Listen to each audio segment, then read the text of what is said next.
Hello and welcome to Ula Tea Leaf Readings. My name is Lenore and tonight I'm going to be reading your tea leaves. This is a horoscope for Virgo. If Virgo is your solar, lunar, ascendant / rising sign, then this is a message for you. All right, let's get started.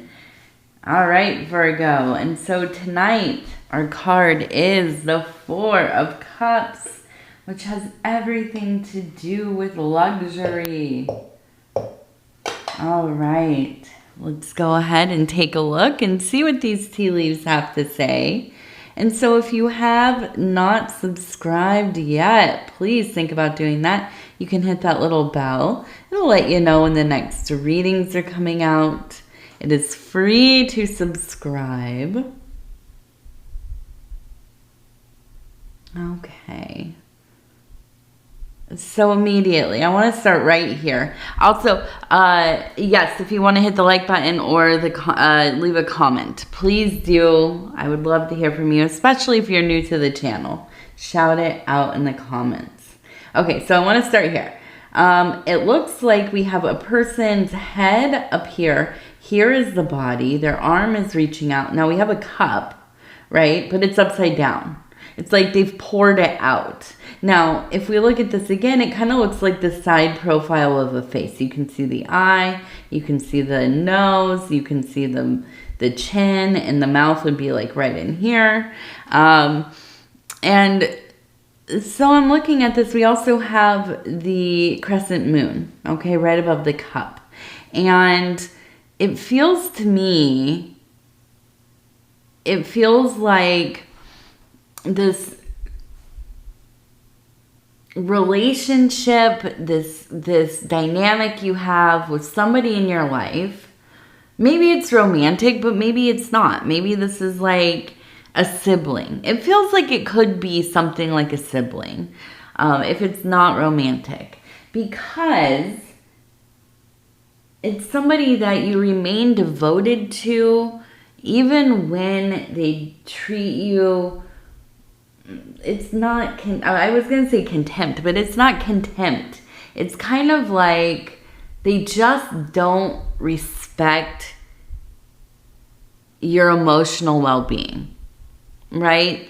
You can give and give and give and show up for them and be there for them and try to anticipate the kind of roller coaster of emotions and maybe, you know, to some degree their needs and you know, how you might be able to help in such a way that kind of strengthens your bond and ultimately helps them have just a better quality of life, right? You want to be of assistance. And I feel that this is just somebody who, for whatever reason, they just have never gotten past like that kind of really self-involved disposition that you see in, like, you know, younger people, really, preteens and young teenagers and maybe even older teenagers. But there's just a selfishness there. The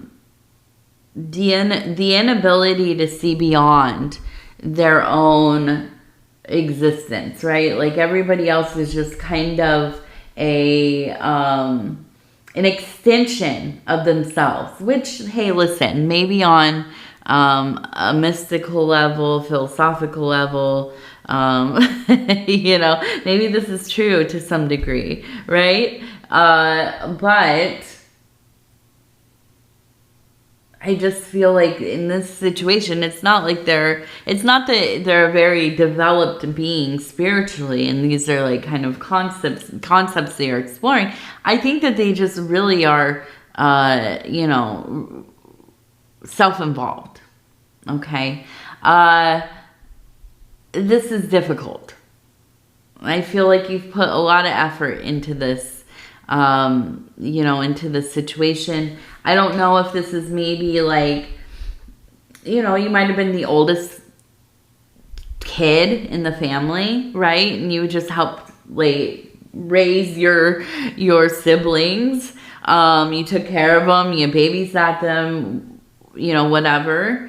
It might be that, you know, maybe this person, this sibling, I mean, it could be a romantic relationship, because the dynamic is such that it seems to be like a feeling of I can say and do whatever, and they'll just kind of deal with it. You being the one that'll deal with it, right? And it feels like, you know, maybe there is some degree of like mental illness, or they're going through something, you're giving them a little leeway, you know, whatever it is. But I feel like it does. It depletes you, especially your emotional reserves. I mean, just poured out, right? You could be going about your life, doing your thing. Everything's cool. You're like doing well at work, at least well enough. You know, you're making a little money. Your bills are getting paid. The kids are happy. At least, you know, happy. They're not bored, right? They're staying busy. You know, whatever. The house is in order to some degree. Most things are picked up. You're feeling pretty good, you know. And then this encounter, you know, it's like, okay, now I got to go deal with this. And it takes up a lot. It takes up a lot of you. And so, you know, I feel that this is something that maybe you've needed a break from. Maybe you have felt guilty about that. But I think it's so important that we protect our energy. We protect, you know, our sacred spaces. We give ourselves the time to, sometimes like we have to excuse ourselves, right? I gotta go for a while. I need some time. I gotta take a break. I gotta do, you know, the things that I want to do. I gotta take care of these other people in my life, right? I have a lot of responsibilities, and you know, as a Virgo, I think that it can be very fulfilling to really just go through, you know, all of our, and I'm saying our because I am also a Virgo, an August Virgo. For us to go through our tasks and complete them can be quite fulfilling. And I know that's so boring, but it's true. Now we have that lunar energy, so it's kind of the moodiness, maybe some degree of paranoia or delusion in the person that we're talking about, but I think it weighs heavily on you.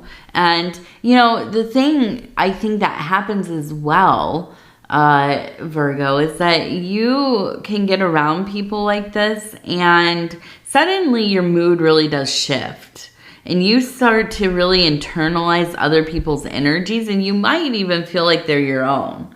You know, it takes time to start to realize what are my own transient emotions and what are the emotions of other people, the energies of other people that I have accidentally kind of taken into self, and now they were really coloring my own mood, the lens that I'm looking at the world. So when you are around this person, I feel like, yeah, you get into a place where you're feeling kind of, there is a feeling glum and upset. And I keep thinking of like Eeyore, right? Just like that full Eeyore vibe. If you don't know Eeyore, he's from Winnie, or they are. I don't know if Eeyore's a boy or a girl. I'm not sure, but,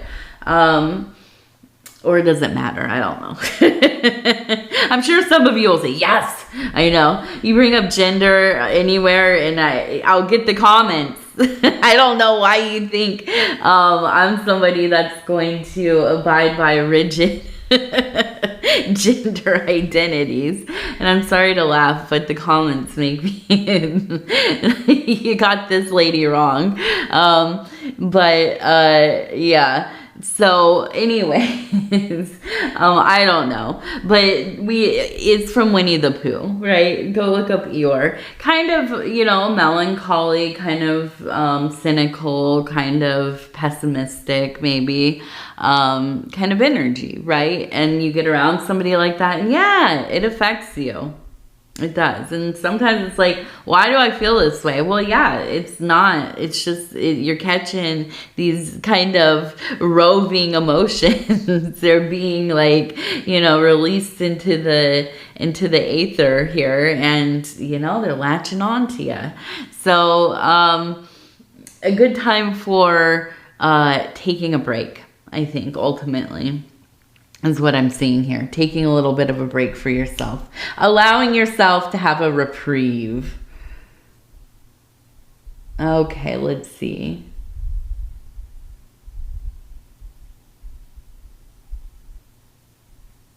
Okay, so we have a person sitting upon a horse. And look at this. It doesn't look like they're like riding out or anything like that. I immediately imagine something like... you know, like Durga, right? Or Lakshmi. One of these beautiful, confident goddesses. Now, I feel that they're absolutely, for better or worse, right? We get a bad rap, Virgo. People kind of think that we're full of ourselves, or we're a little too confident. We're always right, which we are. No. We might be wrong once in a while. You know, but there's a sense of people experiencing Virgos and thinking, wow, why is this person so about self? Or like, we're our own best cheerleaders. And I don't know, you know, what that is in people, that they find that distasteful, or you know, it brings up some kind of conflict in them. And it's like, why is this Virgo so sure of themselves? But, you know, I think that you are. I think that you feel pretty solid with yourself right now. Now, is that the whole picture? Of course not.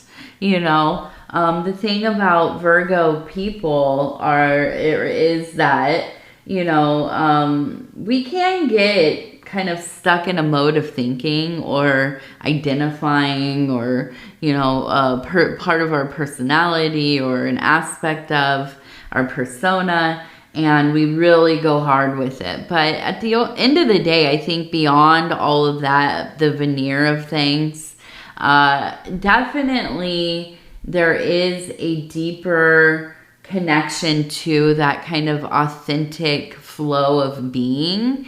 And I feel that, yeah, you feel confident about yourself, about life, about your existence, because you do have this very kind of lush and potent relationship with the divine, right? You are not just somebody who you know, is spending, you know, Friday, Saturday, Sunday, one of these days going to some kind of service or worship or whatever, and then you put it away and you don't think about it again until you have to go again, you know, or maybe it's just like once every holiday or once a year or whatever, which is fine, by the way. I'm not judging. It's just, you know, how some people conduct their spiritual or religious life. That's, you know, but this isn't it for a Virgo. This is a major part of your being. I mean, you're here. You're a spiritual being to some degree. You're watching divination videos on the internet. Okay, so I know there's there's at least a crack in the door, right? The door is swung open just enough, right? And maybe it's all the way open. I don't know. But you do have that relationship, and it does. It really balances out all of the other noise of life, all of the, the failures and the missteps and the unanswered questions and the doubt and the, where you feel, where you're lacking, or, just kind of the soap opera that is life, right? All of our interactions socially and the dynamics of the family, the politics of the family, and so on. All of that weighed against that interior relationship. It absolutely balances it all out. Okay, so I think if you did not have that interior experience, which, might be prayers, worship, devotion, keeping altars, going to church, going to mosque, going to temple, whatever, maybe, whatever your practices are. Maybe you are somebody who is researching, studying, I don't know, like my husband, shout out to my husband over at Dove and Serpent Tarot.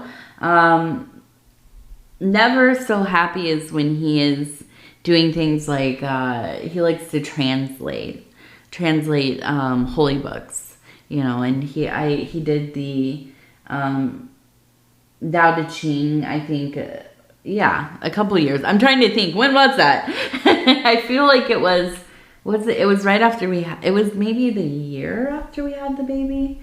I don't know. But so, for some people, these are their spiritual practices. This creating, this being in motion with the text, being in it, experiencing it from the inside out, right? And maybe it's not so formal. Maybe you're like me. I find God in the garden quite often. The shimmering of light on the wall, right? If this is maybe one of the most moving things that I will ever experience, and whenever I see it, I'm drawn to it. But light being reflected on the wall, bouncing off of the water, right? And that kind of shimmery, moving water going up against like the underside of a bridge, or on the wall next to a swimming pool, or whatever it is.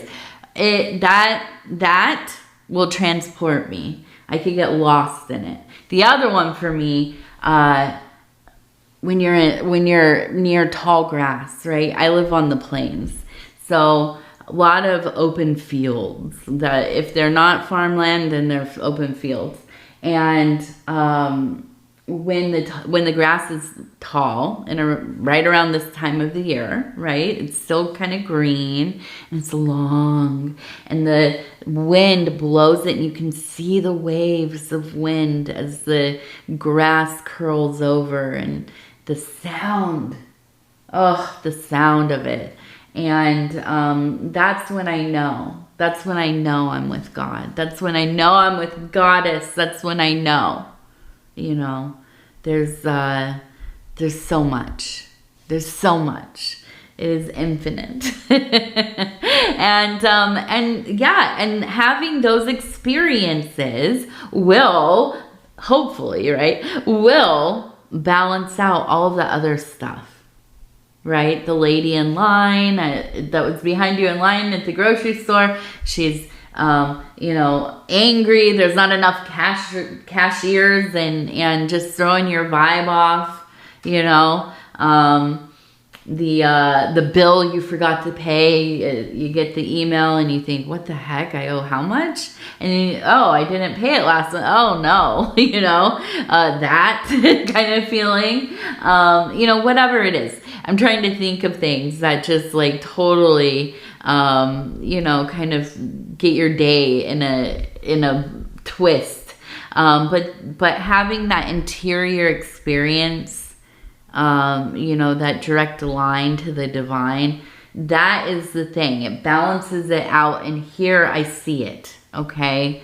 And that's useful, especially when you're going through things with family, right? Absolutely. It's hard to navigate those dynamics and stay kind of, in a place that is not becoming increasingly unstable. That's one thing. Virgo, we're so family oriented. It doesn't have to be our family of origin, our chosen family. If it's humans, if it's plants, if it's, our furry companions, it doesn't matter. We are devoted to whatever we consider to be our family. And so when there is any kind of turmoil there, that can really affect. Now, we have the face of an older person right here. And up here, it looks like we have an older person that maybe has a bonnet on. You can see right here. Here's the side of the face. Here's the nose and the mouth. And okay, so I feel that, I wonder if you grew up around your grandparents or some older family members. They were probably fairly elderly when you were a child. And I think, being around them, it really grounded you in a way. I think that there was from the beginning, kind of this humbling effect, because you were around people who had already lived a long life. You were around people who grew up in a whole other time, right? Depending on how old you are, likely, your grandparents grew up before all of the technologies got really complex, as far as like phones and computers and television and all of these things. And so there was definitely an energy of being close to the earth, of being very kind of aware of the movements of the elements, of the very practical, variables of life, right? They knew how to do things. They knew how to get places without looking at a map or having GPS. They knew about people in town. They had stories about everybody they knew. They were involved and, really feet on the ground, really hands in the mud, and I think being around that growing up, it really did have a lasting effect on you. And I think that you are somebody who notices things. You probably have actually a really good sense of direction. This keeps coming up in my mind. For some reason, it's something that seems important, but I do feel that these older people who you grew up around, they're still with you. I feel like they probably transitioned by now, but I feel like they're very present in your life. And if you were to talk to somebody who has the ability to kind of see, the spirits that hang around us, they would say, yeah, you have a grandma, maybe great grandma.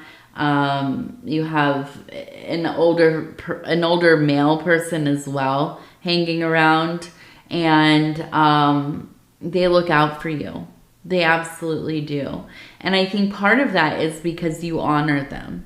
You keep their memory strong with you.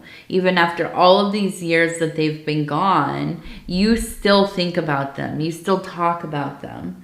And, you know, that it does. It keeps them alive.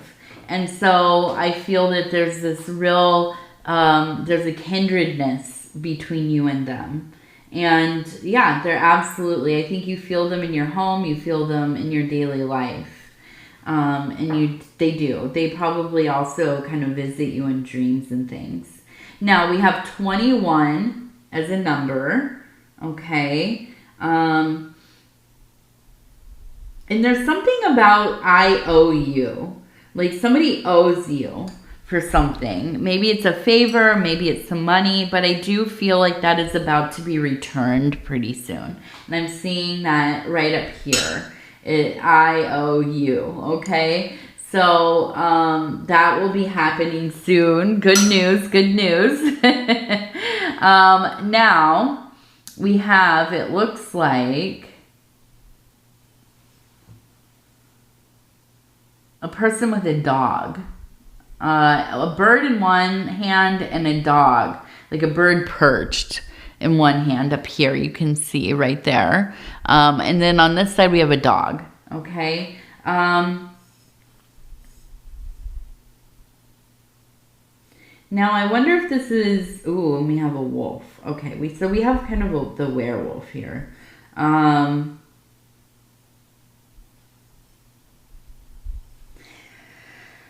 So, we have the fish as well. So I feel that there is somebody hanging around. Oh, and we have the number 28. That's my lucky number, 28. So we have somebody hanging around, right? And I wonder if this is the first person that we talked about, the sibling, maybe it's a relationship.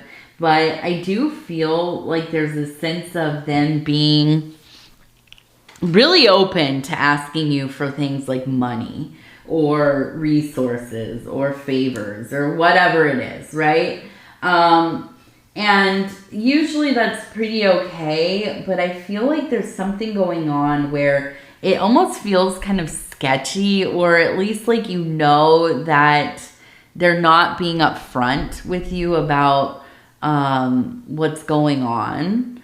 And I think that in this situation, it feels important to you.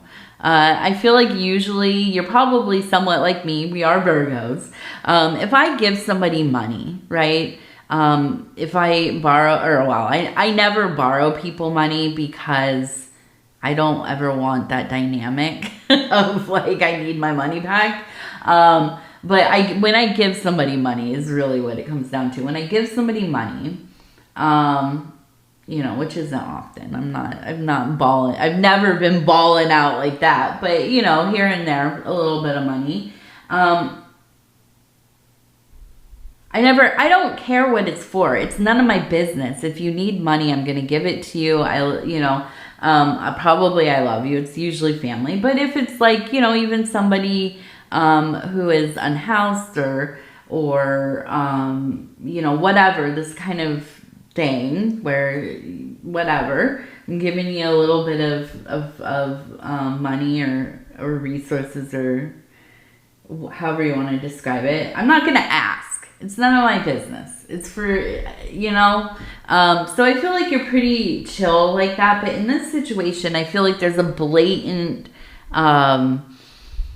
kind of misleading, and you already know, like, you know, it's obvious.